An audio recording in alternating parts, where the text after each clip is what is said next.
Welcome to economics class. जैसा कि मैंने पहले आप लोगों को इलास्टिसिटी ऑफ डिमांड के बारे में पढ़ाया था और उसके टाइप्स के बारे में पढ़ाया था, तो आज हम लोग बात करेंगे कि इलास्टिसिटी ऑफ डिमांड को हम कितने तरीके से मेजर कर सकते हैं, नाप सकते हैं। तो methods of measuring elasticity of demand. Elasticity of demand को हम 4 तरीके से नाप सकते हैं। पहला है टोटल आउटले मेथड, दूसरा है परसेंटेज मेथड, तीसरा है पॉइंट मेथड और चौथा है आर्क मेथड। इस मेथड्स में हम ये पता करने की कोशिश करेंगे कि कब इलास्टिसिटी 1 से छोटा होता है, कब इलास्टिसिटी 1 से बड़ा होता है और कब इलास्टिसिटी 1 के इक्वल होता है और कब इन्फिनिटी हो जाता है। ठीक है।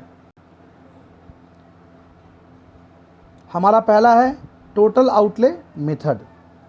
इसमें क्या होता है वो देखिए। After changing of price of commodity when total expenses will change is known as total outlay method. यानी किसी वस्तु के मूल्य में परिवर्तन होने के बाद यदि उस व्यक्ति का टोटल खर्च में परिवर्तन आ जाए तो उसे हम टोटल आउटले मेथड कहते हैं। ठीक है। मान लीजिए किसी वस्तु का प्राइस 8 रुपये प्रति किलो था, तो वो व्यक्ति 100 किलो डिमांड करता था, तो उसका टोटल खर्च कितना हुआ? 100 × 8 इज इक्वल टू 800। अब उस वस्तु का प्राइस घट गया, 4 रुपीज़ पर केजी हो गया, तो वो आदमी क्या करता है? अपना डिमांड बढ़ा देता है, यानी वो 300 कर लेता है मान लीजिए। तो टोटल एक्सपेंसेस कितना हो गया? 300 × 4 इज इक्वल टू 1200। अब और प्राइस घट गया, तो उस व्यक्ति ने और अपने डिमांड को बढ़ा दिया, अब 2 रुपये प्राइस हो गया। तो 2 रुपीज़ जब प्राइस होता है तो अपना डिमांड बढ़ा के 700 कर देता है, तो उसका टोटल एक्सपेंसेस कितना हुआ? 1400। तो यहाँ पे आप लोगों ने देखा होगा कि प्राइस जब डिक्रीज़ हो रहा है तो वो आदमी अपना डिमांड क्या कर रहा है? बढ़ाते जा रहा है। तो जब प्राइस डिक्रीज हो रहा है, डिमांड बढ़ रहा है, इसका मतलब यहाँ पे क्या हो रहा है कि लॉ ऑफ डिमांड का जो रूल है वो फॉलो हो रहा है। ऐसी अवस्था में जो इलास्टिसिटी ऑफ डिमांड हुआ वो क्या हुआ? 1 से बड़ा हुआ, यानी यहाँ इलास्टिसिटी बड़ा है किससे? 1 से, इसलिए मैंने ED इज ग्रेटर देन 1 यहाँ लिखा है।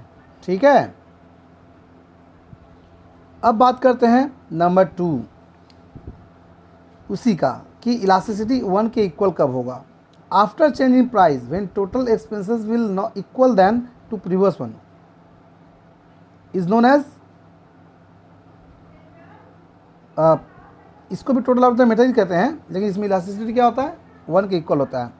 यानी जब मूल्य में परिवर्तन हो, मूल्य में परिवर्तन होने के बावजूद उस व्यक्ति के टोटल खर्च में परिवर्तन ना आए, जैसा पहले था वैसा ही बाद में रह जाए, तो उसे हम इलास्टिसिटी ऑफ डिमांड की 1 के इक्वल कहते हैं। मान लीजिए प्राइस 8 रुपीज़ था, तो वो 100 किलो डिमांड करता था, तो टोटल खर्चा 800 हो गया।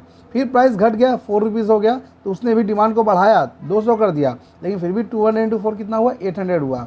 फिर प्राइस और घट गया, 2 रुपये आ गया, तो उसने अपना क्वांटिटी और बढ़ा दिया, तो अब उसका टोटल एक्सपेंस कितना हो गया? 400 × 2 इक्वल टू 800।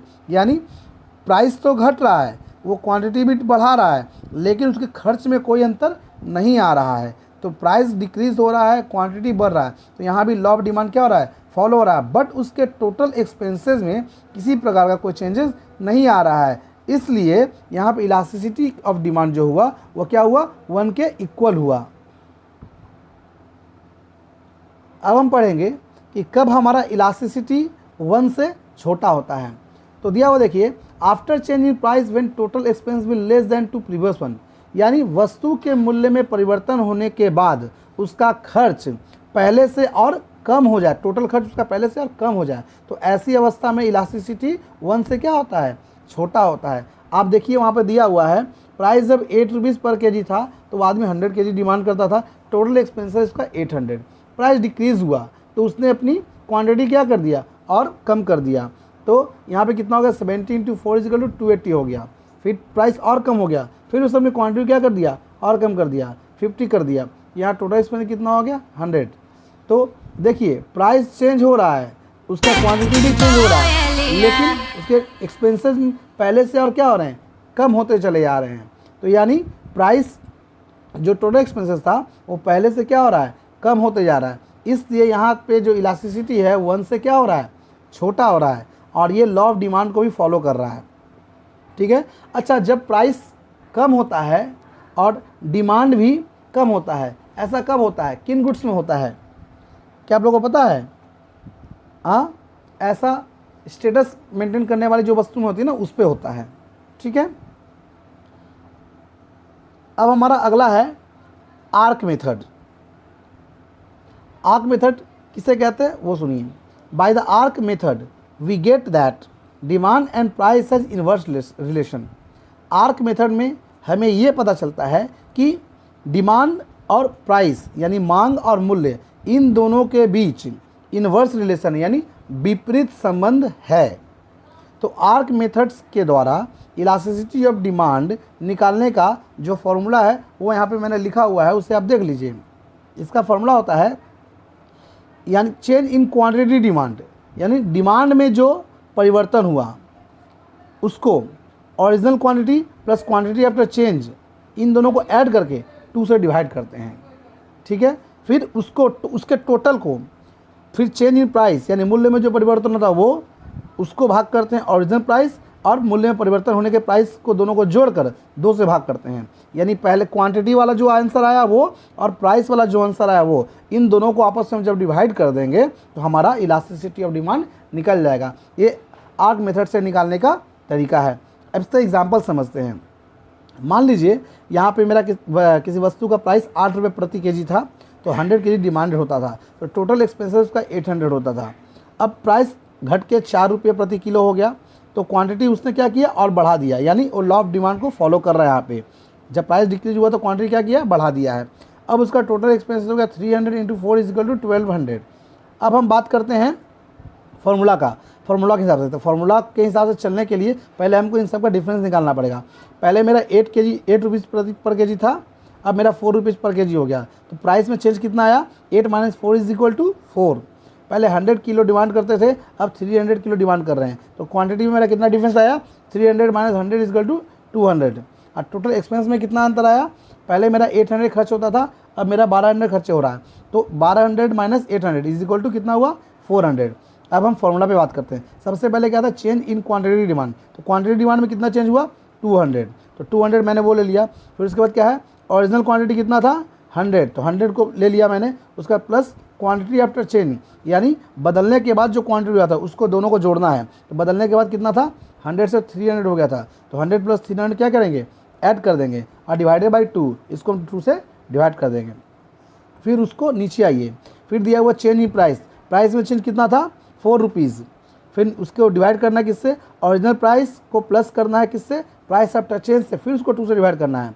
तो ओरिजिनल प्राइस कितना था मेरा, 8 रुपीज़ पर केजी, डिफरेंस कितना आया था, 4 रुपीज़। तो उन दोनों को ऐड करेंगे, उसको 2 से डिवाइड करेंगे, यानी ऊपर वाला का डिमांड का आएगा टोटल 300 + 100 = 400 डिवाइड बाई 2, यानी 200/400 डिवाइड बाई 2, और नीचे में आएगा 4/8 + 4 12 डिवाइड बाई 2। तो देखिए 400 को 2 से डिवाइड किया गया, 200 आ गया, 200/200, नीचे में 12 को 2 से डिवाइड किया गया, 6 किया गया, यानी 4/6 आ गया। अब देखिए 200/200 मल्टीप्लाई 6/4, 200 कट गया, 2 × 2 = 4, 2 × 3 = 6, यानी इलास्टिसिटी कितना हुआ, 1.5। क्लियर है। अब हम बात करते हैं पॉइंट मेथड की। पॉइंट मेथड को समझने के लिए मैंने जो नीचे आपको ग्राफ दिया है उस ग्राफ पे ज़रा ध्यान से देखिए। यहाँ पे जो मैंने ग्राफ बनाया है, वाई एक्सिस और एक्स एक्सिस मैंने दो लिया है, एक हॉरिजॉन्टल लाइन लिया और एक मैंने वर्टिकल लाइन लिया है। ठीक है, एक्स मेरा हॉरिजॉन्टल लाइन हो गया और वाई मेरा वर्टिकल लाइन हो गया। A B is a straight demand line, यहाँ पे जो ए बी लाइन आपको दिख रहा है वो स्ट्रेट डिमांड लाइन है। ठीक है, join both x and y axis, जो ए बी लाइन है वो एक्स एक्सिस और वाई एक्सिस दोनों को क्या करता है, जोड़ता है। इस fundamental basic price while O Q fundamental demand, यहाँ पे क्यू पी जो आपको नज़र आ रहा होगा वो क्यू पी बेसिक प्राइस है और ओ क्यू जो है वो बेसिक डिमांड है, और क्यू आई पी आई जो मैंने इंडिकेट किया है वो नया प्राइस है, क्यू वन वो मेरा नया डिमांड है। ग्राफ में जहाँ पे मैंने डेल्टा पी लिखा है, डेल्टा पी का मतलब होता है चेंज प्राइस, यानी बदला हुआ मूल्य, पहले का जो मूल्य था और बाद का जो मूल्य आया, तो बाद का जो मूल्य है उस मूल्य को इंडिकेट किए किससे, डेल्टा पी से। डेल्टा क्यू का मतलब हुआ चेंज डिमांड।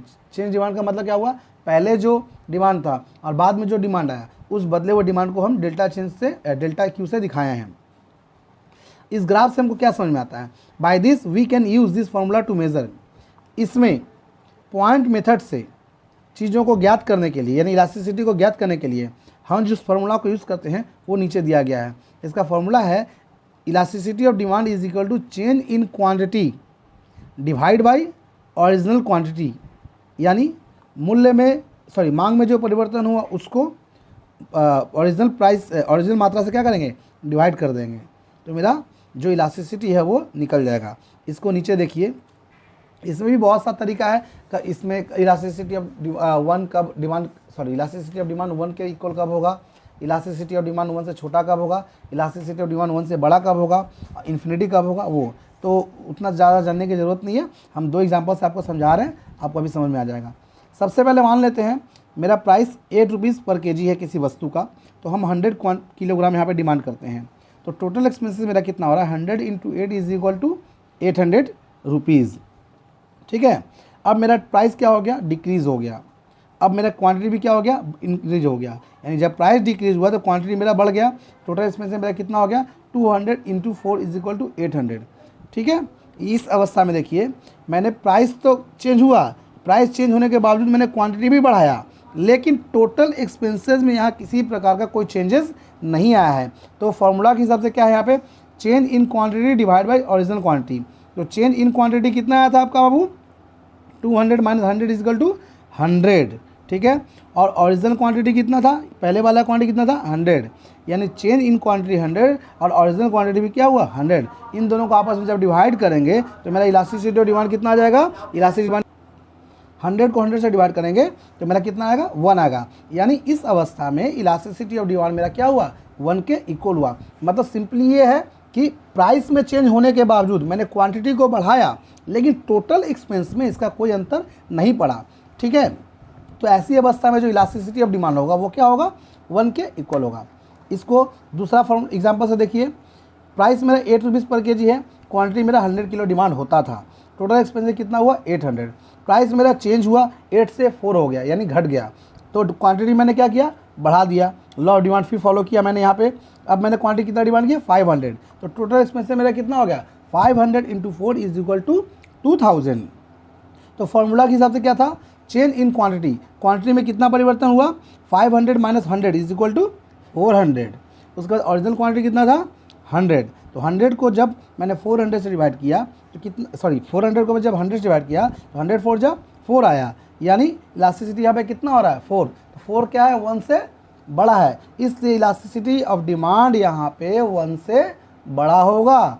इसी प्रकार बाकी आप दूसरा भी निकाल सकते हैं, 1 से छोटा कब होगा, फिर इन्फिनिटी कब होगा। ठीक है, अब हम बात करते हैं परसेंटेज मेथड की। परसेंटेज मेथड का फॉर्मूला है आपका percentage change in quantity divide bye percent change in price, यानी जितना प्रतिशत मांग में परिवर्तन हुआ है और जितना प्रतिशत मूल्य में परिवर्तन हुआ है, इन दोनों को अगर आप आपस में डिवाइड कर देते हैं तो आपका इलास्टिसिटी ऑफ डिमांड निकल जाएगा। तो चलिए एग्जांपल लेते हैं फिर हम। मान लिए किसी वस्तु का प्राइस मेरा 8 रुपीज़ पर केजी है। ठीक है, तो वो आदमी डिमांड करता है कितना, 100 किलो डिमांड करता है। ठीक है, तो परसेंटेज चेंज कितना हुआ, 100%, क्योंकि 100 किलो डिमांड कर रहा था, 100% ही हुआ यहाँ पे। ठीक है, और उसका टोटल एक्सपेंस कितना होगा, 100 × 8 इज इक्वल टू 800 रुपीज़। यहाँ प्राइस भी उसका 100% है और क्वांटिटी डिमांडेड भी 100% है। अब हम प्राइस के बारे में बात करते हैं। अब प्राइस इसका घट के 8 से 4 हो गया, तो परसेंटेज चेंज कितना हुआ, 100 से 50 आ गया, क्योंकि आधा का परिवर्तन हुआ यहाँ पे। डिमांड मेरा कितना आ गया, 100 से बढ़ के 300 हो गया, यानी 100% बढ़ गया, और यानी 100% पहले था, अब मेरा 200% हो गया। क्लियर है, तो टोटल एक्सपेंस मेरा कितना है, 4 रुपीज़ × 300 इज इक्वल टू 1200। तो फार्मूला के हिसाब से हम बात करते हैं, परसेंटेज चेंज इन क्वांटिटी कितना हुआ, परसेंटेज चेंज इन क्वांटिटी आपका हुआ 200। ठीक है, 200%, और परसेंट चेंज इन प्राइस कितना हुआ 50। तो 200 को जब हमने 50 से डिवाइड किया तो मेरा कितना आया 4। तो यहाँ पे देखिए 4 1 से क्या है बड़ा है, इसलिए इलास्टिसिटी क्या होगा, इलास्टिसिटी इज़ ग्रेटर देन 1, 1 से बड़ा होगा। इसी प्रकार से यहाँ पे और अन्य एग्जांपल लेकर भी आप इसको निकाल सकते हैं, इलास्टिसिटी 1 से छोटा कब होगा, इलास्टिसिटी 1 के इक्वल कब होगा। ठीक है, मैं आशा करता हूँ कि आप लोगों को ये जो मैंने अभी तरीका बताया है निकालने का, इलास्टिसिटी ऑफ डिमांड का अलग अलग तरीका, आप लोगों को समझ में आया होगा। अगर आप लोगों को ये वीडियो अच्छा लगा हो तो प्लीज़ इसको सब्सक्राइब करें और लाइक करें। Thank you.